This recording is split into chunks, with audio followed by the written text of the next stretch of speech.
Welcome back to the channel. In today's How to Skim Coat a Ceiling Beginners tutorial, I'm going to show you all my favorite tips and tricks for skim coating a ceiling. I'll also show you all the tools I use and tell you how to mix up your all-purpose joint compound for a perfect skim every time. Be sure to hit that subscribe button and also the bell notification. Let's get into this video. All right, so I wanted to give you a quick look at the section that I've already skim coated so you know what it's going to look like. This is a popcorn ceiling. These skim coating techniques will work perfectly whether it's popcorn, knockdown, skip trowel, or even a smooth ceiling that you're wanting to make look new again. So stay tuned for all these tips and tricks. I'll be using my Warner walkboards instead of my stilts because there's so much stuff in this room. Using a 14-inch taping knife and a 16-inch mud pan. You can use a 12-inch taping knife and a 14-inch mud pan if you're more comfortable with that or if that's the tools you have. I also like that bucket scoop to get the skim coating mud out. Makes it real convenient. So you can see it's a pretty good size room. I did one section already. I'm going to slip over here to this side and do this section, and then in the next video I'll show you how I finish it off in the middle. Basically, I thinned down the joint compound with water just enough to make it creamy and smooth, but I want to keep its thick consistency because I'm going over a pretty heavy texture right here. It is a painted popcorn ceiling, and as you know, they're very difficult to get off. That's one of the reasons I'm doing this. And the second reason, which is the biggie, it is a popcorn ceiling from the early 70s, so that means it could contain asbestos or lead. So this encapsulates it, so you don't have to worry about any of those hazardous materials. You don't want to scrape anything before, say, 1982, because what happened was there was a ban on it in 1978, but the EPA allowed all the manufacturers to produce it and keep their back stock. So what happened is they mass produced because they were afraid that their materials weren't going to be as good as the asbestos. Asbestos really makes stuff strong, and so that's why they were trying to keep a hold of their popcorns and joint compounds because they wanted to keep the products as good as they could. Later found out that it really didn't matter. It wasn't worth the hazard, and we're still dealing with this today. But anyways, again, I'm using an all-purpose joint compound made by USG. Most of the all-purposes are pretty much compatible with each other, but this is my go-to and favorite one to use. I like using the all-purpose joint compound, especially for the base coat of when I'm skim coating, because it has a lot of glue in it and it sticks way better than, say, the blue lid, which is a lightweight. The lightweight's a lot softer, so it's good for final coats but not for the base coats. So basically I'm just getting the skim coat mud up on the ceiling, and then I drop back and go over it once I pretty much run a pan out on the ceiling. So that smooths it out when I go back over it. You can see that I'm placing the joint compound on the knife. I'm not just letting it squish out both sides as I apply it. I like to work nice and clean and keep the joint compound pretty consistent as I'm putting it up before I smooth it down. You have to pay special attention to the corners because those are the most visible after it's all said and done. You want a nice tight corner. So I just go along and work that out, and then I'll do some pulling on the rest of the compound. You want to go nice long strokes if you can. You can see I'm putting the pressure on the right side.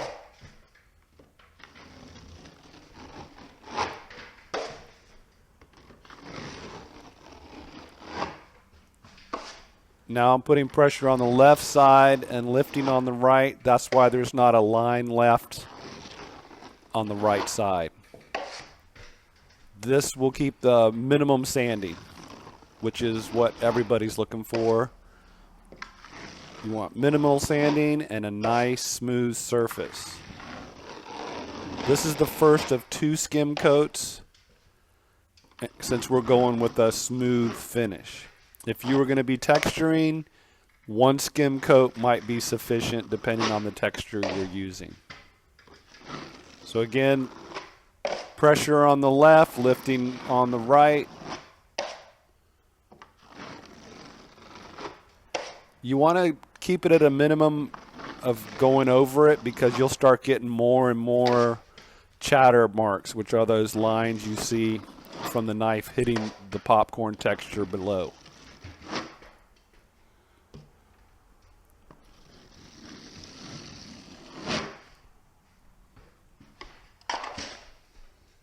So once you get the mud up, you just want to keep it nice and smooth. You don't want a bunch of lines or divots. If you see something that's not quite covered right, now's the time to go ahead and get your first coat on every bit of the ceiling. I'm using my GoPro so you can see close and tight of how I'm actually doing this with the knife. Let me know in the comments what kind of ceiling you're working on and why it needs a skim coat. This is the same remodel project I've been working on where I removed the wallpaper and fixed the walls. There was also wall mirrors, and then all the walls have been skim coated. And actually, I didn't remove the wallpaper. The homeowners did a DIY wallpaper removal, and it was a hideous mess. I'll leave links in the description to all the videos from this project. You're not going to believe the transformation. Here I am again, hitting the corners, making sure I keep those nice and tight.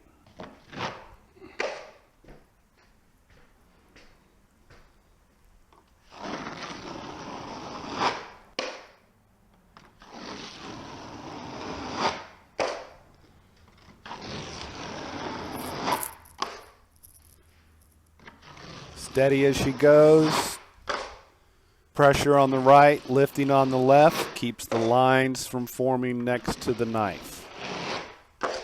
There'll be a line on the right side, but you go over it the next time and it's gone because you're lifting the left side, which leaves it nice and smooth. You can see this moves along pretty quick. Just got to keep steady and have enough joint compound on site to knock it out. And if you're concerned about your ceiling having asbestos or lead paint, I'll leave some information down in this description below along with some links to some test kits. There's some test kits that you can just scrape a little of your popcorn into a Ziploc and mail it off and get your results from a lab. And then there's some swabs for a lead paint if your ceiling's been painted. Now, if you've got an older popcorn ceiling that has not been painted, I don't recommend trying to skim coat over that because what's going to happen is it's just going to bubble and fall off, potentially. So if you don't want to pay big bucks for a abatement company to come in and remove that, what you can do is just prime your painted or your popcorn ceiling that hasn't been painted, and then you can skim coat right over that. But don't try and skim coat over a unpainted popcorn ceiling. It's not going to turn out good. I'll also leave links down in the description to all the tools that I use in these videos. It's my Amazon store, so check that out. It's kind of an affiliate. You don't pay any more money. I just make a little bit off of each purchase. So I appreciate that, whoever buys stuff off of my Amazon store link. All right, back to the skim coating, getting it up there, and then smoothing it out. It's pretty much the same process all the way down the line. Getting almost halfway. I hope you're enjoying this video. Be sure to give me a thumbs up and a comment if you've got any questions at all.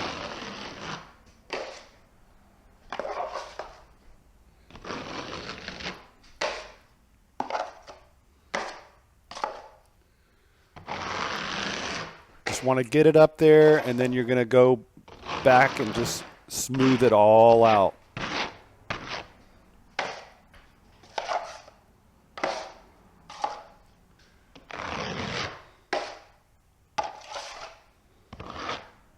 All these lines you're seeing and those little air bubbles will all go away.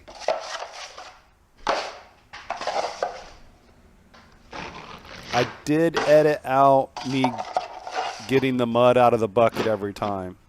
Didn't think you needed to see that. So here I am, just pressure on the right, lifting on the left, keeps the line from forming from the 14-inch drywall taping knife. Same technique, whether it's a knockdown texture, skip trowel texture, orange peel, no texture. If you're doing a smooth surface, you do want to thin down the joint compound just a little bit more.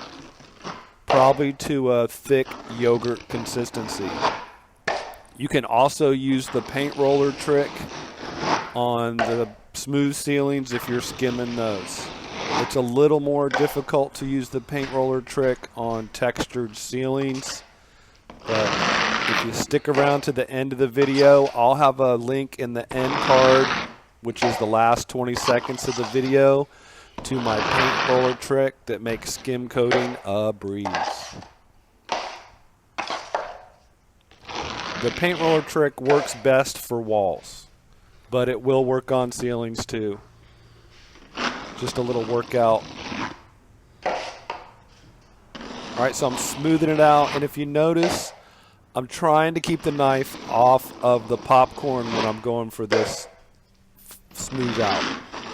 Because if you hit the popcorn, it just chatters and leaves a bunch of little marks.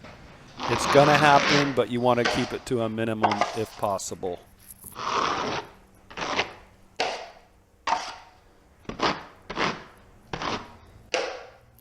What I like to do is just run out my pan of mud and then smooth it all out. And when you're smoothing it all out, you actually end up probably with a third of a pan of the skim coating mud again, so you can go a little further.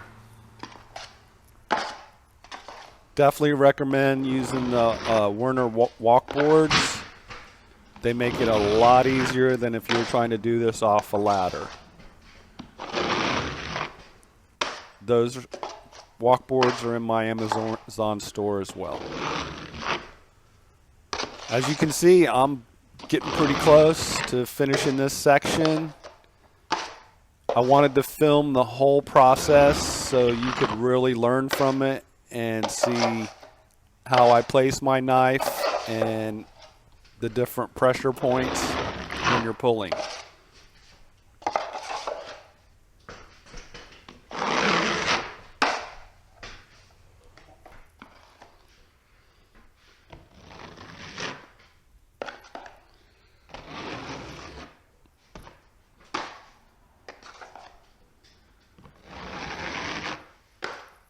This room's about a 16 by 30 room.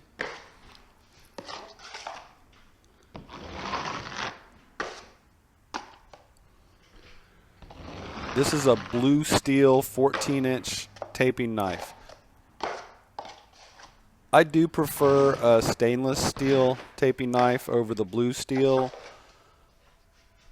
but my stainless 14-inch knife had a nick in it. So I stopped by Lowe's, and they didn't have any stainless steel 14-inch knives, so I picked up the blue steel. And it works fine. I just don't like how they rust. Some drywall finishers swear by the blue steel and actually stick their knife overnight when it's brand new right into a bucket of joint compound so it does rust. They feel that it helps it get a smoother finish. I do get a lot of questions about air bubbles in joint compound. What causes the air bubbles to form is usually over a painted surface. The joint compound cannot absorb into the painted surface like it can in a raw drywall panel. So what happens is it off-gases and creates these little bubbles. Usually the second round of mudding or skim coating fixes that problem. Some drywallers put Dawn dish detergent or dish soap in the joint compound, and they swear by it. I have never done it because I don't trust soap in the joint compound. Or when you paint it, I don't know what's going to happen. So I've always shied away from that. But if you put soap in your joint compound to eliminate air bubbles, leave me a comment and tell me how it works out for you. There is a product called No-Pock that is a joint compound additive that keeps these air bubbles from forming. I have used that, and it works pretty darn good. It's just hard to keep on hand because you usually have to special order that online. I do have that No-Pock in my Amazon store, so again, check that link out in the description. All right, so I'm smoothing this out. Pressure on the right. There's a void. Let me catch that. Now's the time. You want everything covered this coat. Pressure on the right. See a little chatter. You just knock it back down and move on. Don't spend too much time dickering around with it if you can possibly help that. Pressure on the right, lifting on the left. No lines. Less sanding. This is the first skim coat of 2, but as you can see, it pretty much makes the popcorn go away. It is the ultimate goal, and for a do-it-yourselfer, it's an easy fix for an ugly ceiling.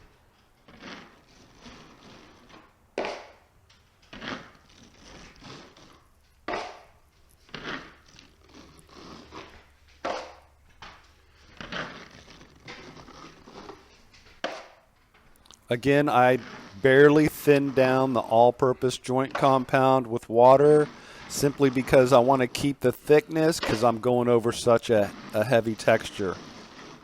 I mean, a popcorn ceiling is about the heaviest texture you're going to be going over, and if you keep your joint compound thick enough, it doesn't really have a problem going over it.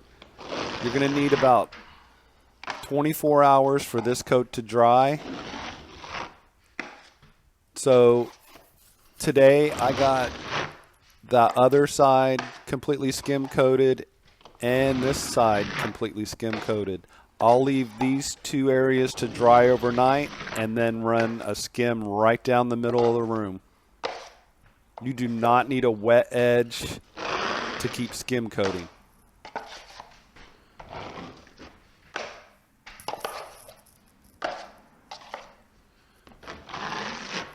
There's no dust, no debris. This ceiling's been painted numerous times. If you were going to try and remove it, it would just barely scrape off. It would take days to get all this off. And the mess, even if it wasn't a potential hazard since it was done in the 70s, you definitely don't want to scrape this stuff if it's an older ceiling without testing. See the voids I'm filling? You just want to be sure to get all those this first coat. The second skim coat is a breeze compared to this one. And what I'll do is after this is dry, I will scrape it with my 6-inch taping knife. Scrape any chatters or lines. There will be no sanding before the second skim coat. That's why it's crucial to keep everything pretty tight and smooth. Minimal sanding.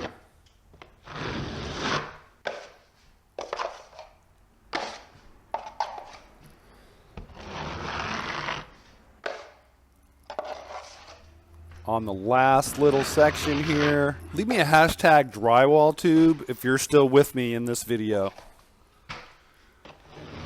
Again, I'm going to pay special attention in these corners, just pulling it kind of tight, not piling up any mud.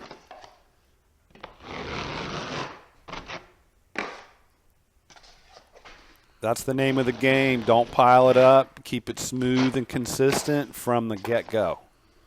You'll appreciate it in the end. You can thank me later. I love when people come back and tell me what they've done and learned from my videos. Really motivates me to keep making these videos. One little spot there. Gonna smooth this out. Keep watching because I'm gonna walk down the line here and show you some beautiful, shiny, skim-coated over popcorn ceiling. Keeping it tight.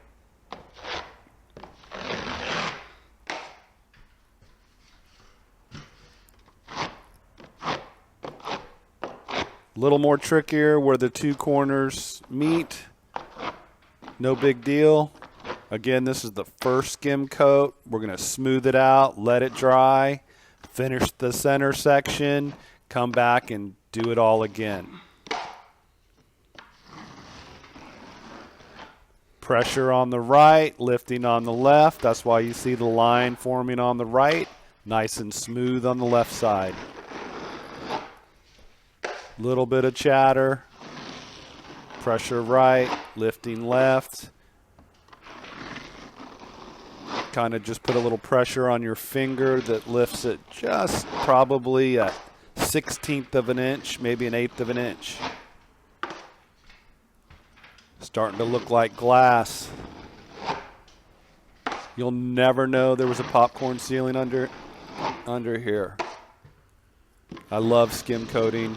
Skim coating is one of my top topics here on YouTube. So a lot of people trying to figure out how to make their walls or ceiling look good again, and this is how you do it. All right, so here's the section that we just completed. As you can see, it's nice and smooth. Let me know in the comments if you're a DIYer, a contractor, painter, handyman.